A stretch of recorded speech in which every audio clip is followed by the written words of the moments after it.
Une production Binge Audio, évidemment. Dans un pays où plus de la moitié de la population est née après le génocide, Paul Kagame a fait appel à la mémoire incandescente des Rwandais et mis la communauté internationale devant la violence du passé. Ici, au mémorial du génocide de Kigali, où plus de 250 000 personnes seraient enterrées.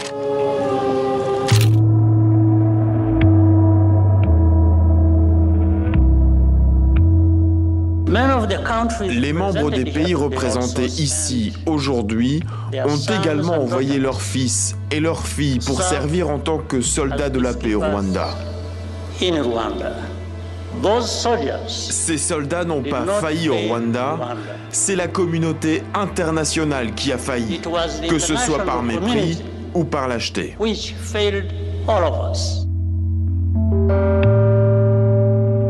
L'année 2024 aura été marquée, entre autres, par la commémoration des 30 ans du génocide au Rwanda. Entre avril et juillet 1994, près d'1 million de personnes vont mourir dans des circonstances épouvantables. Un génocide organisé, structuré, orchestré par un pouvoir décidé à se débarrasser des membres de la communauté Tutsi. Un génocide dont les conséquences pèsent encore lourdement sur la région, minée par des conflits et des résurgences des massacres. Un génocide aussi dont les responsabilités, y compris les responsabilités françaises, ne sont pas encore totalement éclaircies. Un génocide, enfin, dont ont été les témoins et les lanceurs d'alerte, les équipes humanitaires déployées dans la région. Parmi elles, celle de Médecins sans frontières. Pour perpétuer cette mémoire, Ronny Broman, ancien président de l'organisation, acteur majeur du secours aux victimes des drames des décennies passées, a accepté de nous confier ses souvenirs de l'année 1994 dans cet épisode fabriqué en partenariat avec MSF et réalisé par Paul Berthiaud. Je suis Thomas Rozek et vous écoutez Programme B. En Afrique, 2 chefs d'État sont morts en même temps. Les présidents du Rwanda et du Burundi se trouvaient dans le même avion quand il s'est écrasé. L'appareil aurait été abattu par qui, on ne sait pas encore. À peine la nouvelle connue, Kigali s'est enflammée. Et la communauté francophone suit avec une certaine crainte les combats qui ont éclaté depuis ce matin.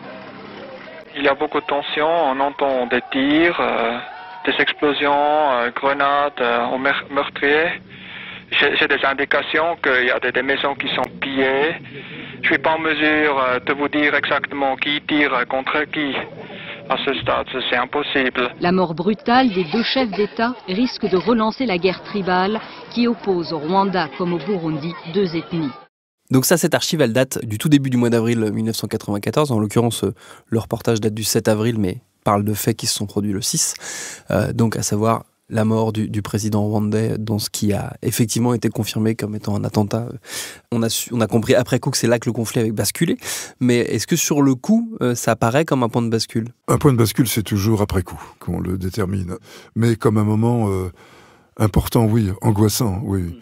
La situation au Rwanda n'était pas celle d'un pays tranquille, dans lequel la guerre ferait comme irruption, comme dans un volcan, brutalement, le 7 avril, à la suite de l'attentat. Cette guerre existait déjà avant, ça faisait plusieurs années, depuis 90 en gros, que le Rwanda connaissait une situation de guerre localisée, d'épisodes de violence, de massacres, qui étaient disséminés un peu dans le pays. Donc c'est à la fois une surprise, et ça n'en est pas une. C'est une surprise parce que c'était énorme, un avion abattu avec 2 chefs d'État à l'intérieur, le Rwanda et le Burundi. On savait que ça ne pouvait aller que vers une aggravation, donc c'est ça.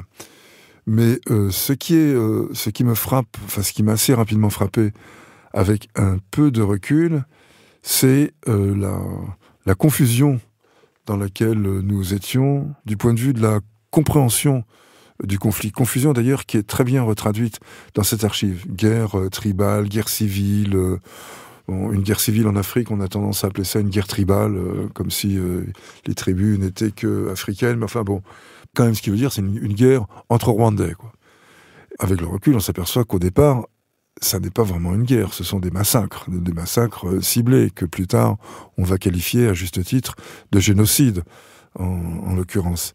Dans les jours qui ont suivi l'attentat contre l'avion, ce sont essentiellement des massacres de gens qui sont arrêtés comme Tutsis ou connus comme des opposants au régime qui se font tuer. Pas dans le cadre de combat, dans le cadre d'assassinat. Ce sont des crimes. Et pendant les premières semaines de la guerre, notre obsession, c'est d'arriver à changer de pied. On est présent dans les camps de personnes déplacées et dans les camps de réfugiés. On fait de la médecine, de la santé publique, de la nutrition, de la vaccination, du soin médical.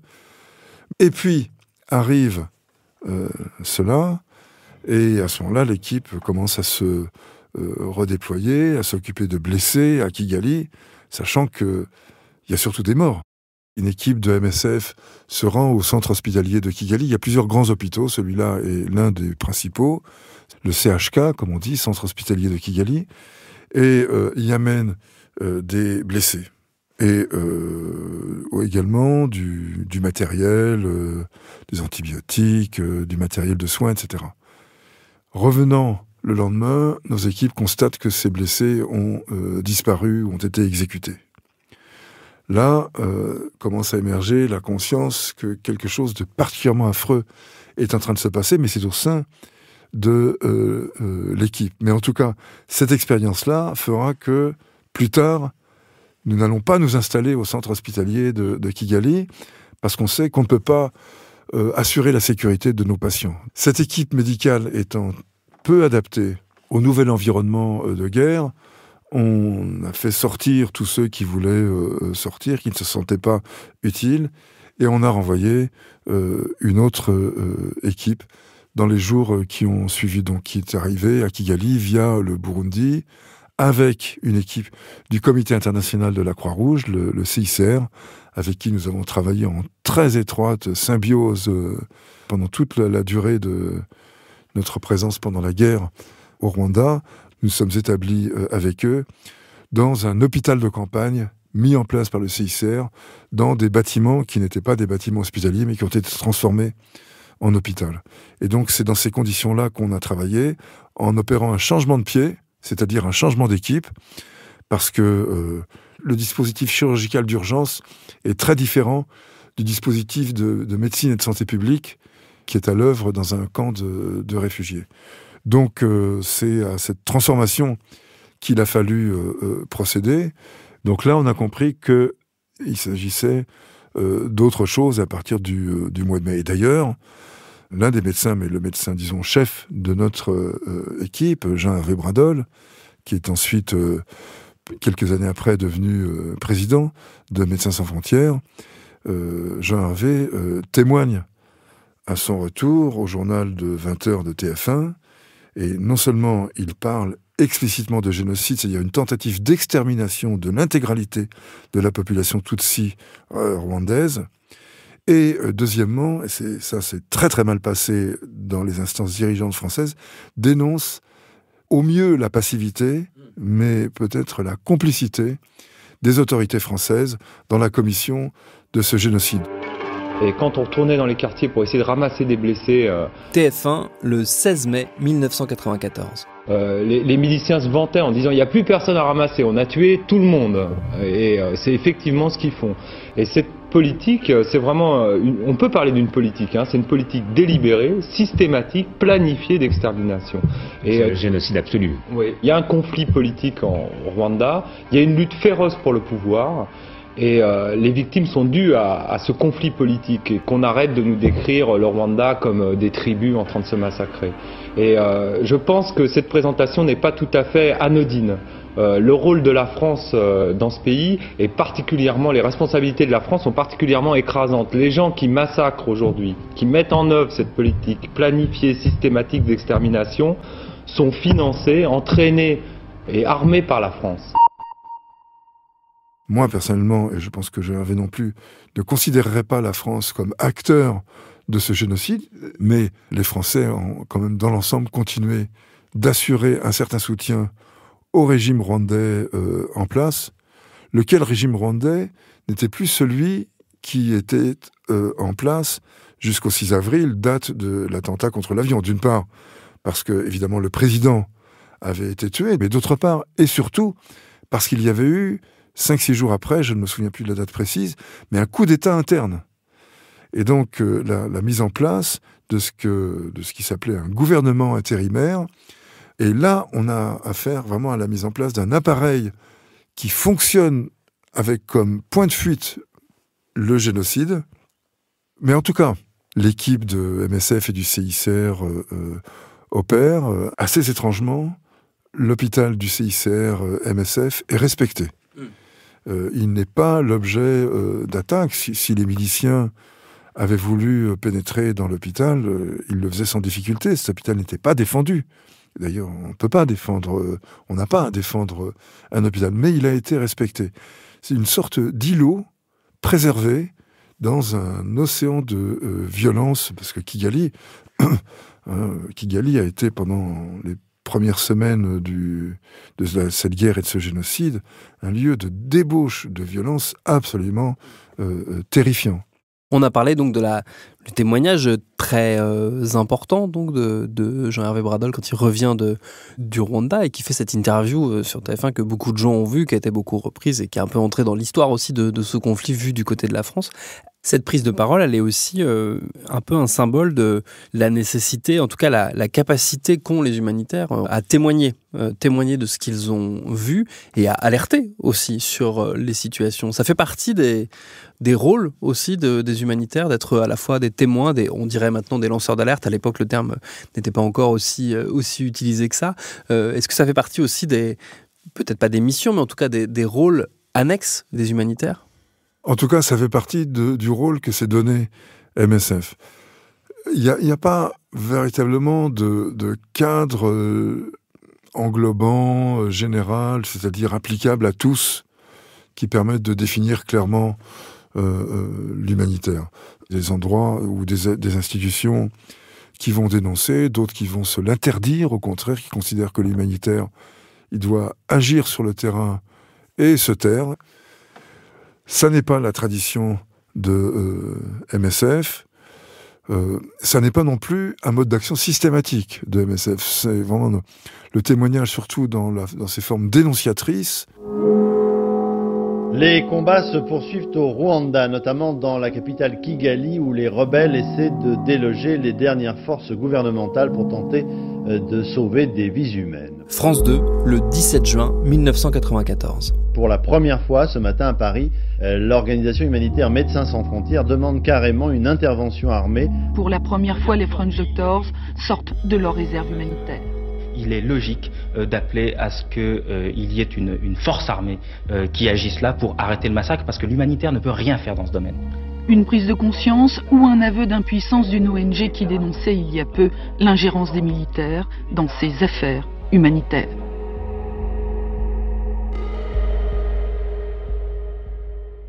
Ça a été une décision discutée, concertée. Il s'agissait de quelque chose de tout à fait pensé. Ça n'a pas totalement été suivi des faits, mais ça n'a pas été tout de même... Je crois qu'MSF a joué un rôle, je ne sais pas lequel, et après tout, peut-être qu'on me démentirait, vu d'ailleurs, mais tout de même, la résolution du Conseil de sécurité, je crois, prise le 22 juin 1994, donc quand même, longtemps, on est longtemps après le début, on est 3 mois après le début, cette résolution qui autorise la France à envoyer l'opération dite turquoise aux frontières du Rwanda, elle a tout de même permis de sauver environ 10 000 personnes, 10 000 Tutsis qui étaient promis à une mort certaine. Ce qui fait que les critiques légitimes qui sont adressées à l'opération turquoise doivent aussi inclure le fait qu'il n'y a pas tant d'opérations comme ça, qui peuvent se targuer d'avoir sauvé 10 000 êtres humains.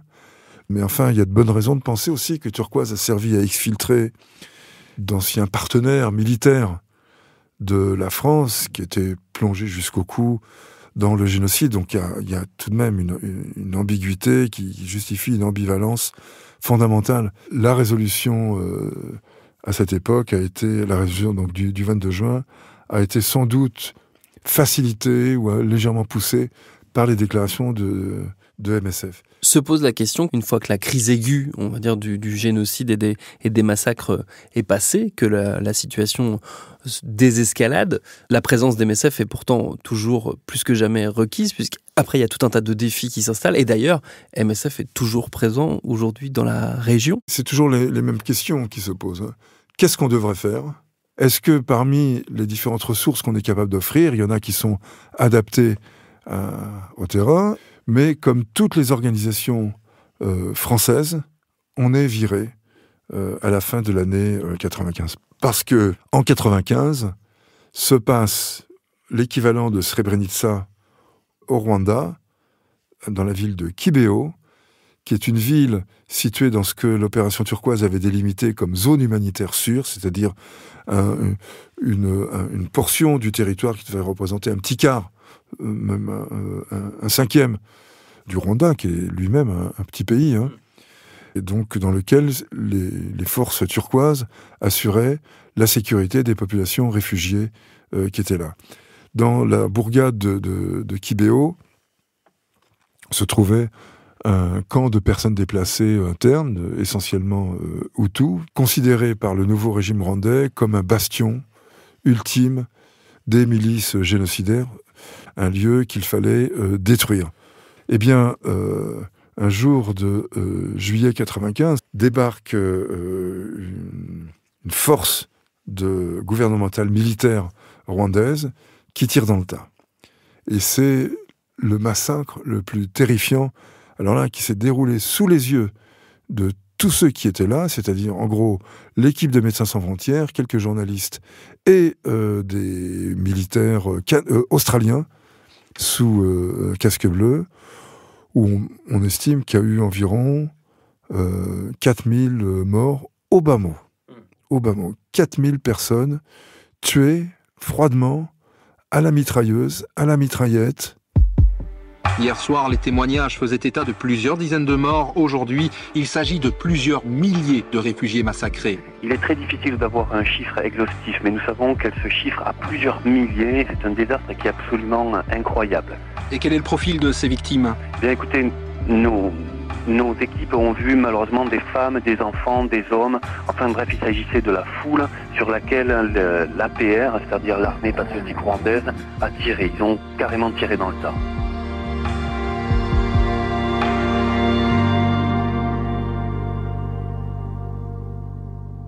Et l'un de nos membres, Anne Guibert, a participé à une conférence de presse tenue, je crois, à Nairobi, immédiatement après, dans laquelle elle a insisté sur le fait que cette population est une population civile, sur le fait que plusieurs milliers étaient morts, mais les Nations Unies ont gobé le narratif du gouvernement rwandais, selon lequel il y a eu 300 morts, que c'était pour l'essentiel des miliciens génocidaires qui ne méritaient rien d'autre. Dans la suite de ce massacre, il y a donc à la fin de l'année les organisations françaises qui sont mises à la porte du Rwanda, dont MSF. C'est ça, MSF est mis à la porte, comme d'autres, comme Action contre la faim, Handicap International, je crois, enfin tous les Français.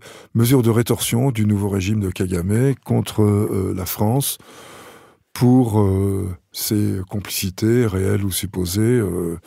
Kagame parlait vraiment de co-auteur du génocide, c'est-à-dire qu'il estimait que, enfin, il faisait mine de croire, plus exactement, que pratiquement des soldats français avaient tué, massacré, violé, etc. Une fois qu'on est mis à la porte d'un pays, se pose la question quand même de son rôle, sa présence dans la région. Comment est-ce que ça a été géré, cette sortie des humanitaires ? Assez facilement. Les humanitaires expulsés, ils se rapatrient chez eux, avec malgré tout l'inquiétude au sujet des employés locaux. Mais bon, on n'y peut rien, on est viré. Mais la continuité de l'action, elle a été assurée du côté de la RDC. Il y avait cette vague de réfugiés du côté tanzanien, dès le mois de juin 1994, et en juillet 1994, une énorme vague, plus importante, vient franchir la frontière du Zaïre, donc devenu ensuite RDC. Et là, il y a évidemment du travail à faire. Et on s'est assez rapidement aperçu que dans les deux cas, il s'agissait certes, pour un certain nombre de réfugiés, c'est-à-dire de gens qui craignaient pour leur vie, mais que l'encadrement et la composition aussi d'une partie de ces réfugiés, c'était les milices génocidaires.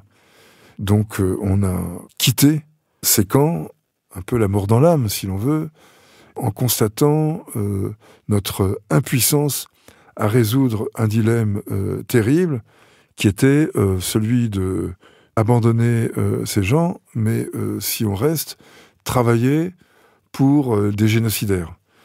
Par exemple, ils contrôlaient l'embauche de tous les travailleurs locaux que nous avions. Ils contrôlaient les recensements qui leur permettaient d'avoir un surcroît de vivres qu'ils pouvaient écouler sur les marchés à leur propre profit. Constatez que, d'ailleurs, ils n'étaient pas dans les camps, ils étaient dans de luxueux hôtels à Goma, ils se la coulaient douce. Bref, c'était le cynisme le plus total, le vol sur le dos des authentiques réfugiés, et, peut-être plus grave encore, la mise en place d'un appareil de reconquête du Rwanda par les génocidaires. Et donc, il y avait là vraiment eu la menace d'une contribution significative de l'aide humanitaire à la reprise d'une guerre génocidaire au Rwanda. Donc ce sont toutes ces considérations qui nous ont donc amenés à nous retirer. Mais on l'a fait, pas dans un premier temps, et c'est quand même significatif. On a d'abord pris l'initiative d'un document commun aux 15 ou 20 ONG qui étaient, disons, les plus installés dans les camps, lettre que nous avons adressée au secrétaire général des Nations Unies, Boutros Ghali à l'époque, qui demandait qu'une force internationale de police soit envoyée pour séparer les tueurs et les tueurs génocidaires et la masse de la population dans les camps de réfugiés. Et Boutros Ghali a pris cette lettre extrêmement au sérieux. Il l'a proposée au Conseil de sécurité à 3 reprises. Les 3 reprises, il a été retoqué. Et malheureusement, ni le HCR, ni la plupart des ONG n'en ont tiré la moindre conséquence. Et la plupart des signataires de cette lettre reprennent leurs activités comme si de rien n'était, comme si c'était rien passé. Ça, pour moi, c'est incompréhensible. C'est une absence, une incohérence, une inconsistance. Voilà, donc ça a été un épisode vraiment important des suites de la guerre et du génocide, et aussi une façon de se rappeler quelque chose d'important dans la représentation qu'on se fait du monde en tant qu'institution humanitaire à MSF, c'est qu'il y a des moments où finalement l'abstention n'est pas un renoncement, mais une décision active, motivée par des considérations d'ordre éthique et politique, et n'est donc pas un abandon de population, mais une compréhension du fait qu'on aggrave son sort plutôt qu'on ne l'allège. Je pense qu'il est important de se souvenir que les humanitaires ne sont jamais la solution à une situation. Ils sont un recours pour des individus, un recours pour des groupes de population dans différents domaines, une aide à survivre, une aide à passer des moments difficiles. Et les moments difficiles, ils peuvent s'étirer parfois, là comme c'est le cas, sur grosso modo 2 générations.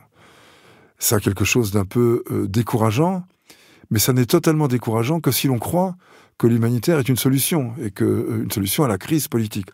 Or, en aucun cas, l'humanitaire ne peut être une solution à une quelconque crise politique.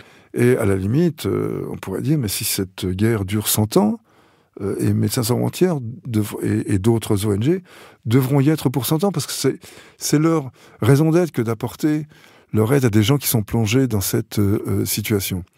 Ça n'empêche pas de penser que le Rwanda, encore lui, le Rwanda d'aujourd'hui, c'est-à-dire le Rwanda de Paul Kagame, a une responsabilité importante, pas exclusive. Hein. Il y a d'autres responsabilités également, notamment congolaises, dans ce qui se passe. Mais le désordre qui a été installé dans cette région profite en premier lieu au Rwanda, qui peut le poursuivre, qui peut continuer ses exactions et ses pillages, sans finalement encourir de réelles réprobations, et en trouvant ici, en Europe, et en particulier en France, des soutiens indéfectibles, des gens qui, pour des raisons que je n'arrive pas à comprendre, s'estiment devoir protéger le régime rwandais des accusations de pillage, de meurtre, d'assassinat de ses opposants, de gestion tyrannique de son pays. Tout ça semble être obscène pour ces gens-là, parce que le Rwanda, c'est le pays du génocide de 1994 et qu'il est, d'une certaine manière, intouchable, en tout cas dans la forme politique qu'il a aujourd'hui.